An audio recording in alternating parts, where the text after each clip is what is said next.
අයිබෝවන් දුවලා පුතාලා හැමෝටම අද අපි එකතු වෙලා ඉන්නේ 2026 නව ප්‍රතිසංස්කරණය යටතේ ශ්‍රීනියේ බුද්ධ ධර්මයේ වැඩපොතේ තියෙන හරිම ලස්සන වගේම අපිට ගොඩාක් පින් සිද්ධ වෙන පාඩමක් ඉගෙන ගන්න. පාඩමේ නම මොකද්ද දන්නවද? පුංචි අපේ මල් දන්සල. පොසොන් පෝය දවසට වෙසක් පෝය දවසට ඔයාලා දන්සල් දැකලා තියෙනවා නේද?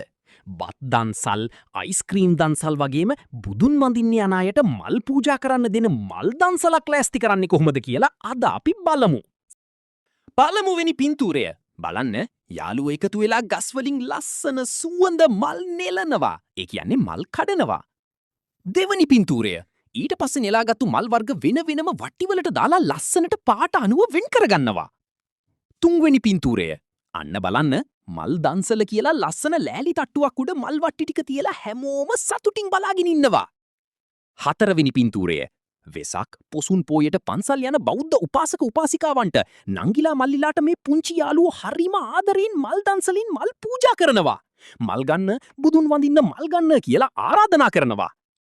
අද පාඩම හොඳයි කියලා හිතනවා නම් වීඩියෝ එකට ලයික් එකක් දාලා ඔයාලගේ යාළුවන්ටත් බලන්න ෂෙයා කරන්න.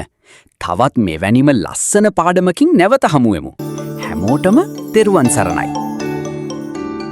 විශිෂ්ට සාමාර්ථ උදෙසාම වෙහෙසෙන සිසුන් සඳහා පදනම ප්‍රකාශන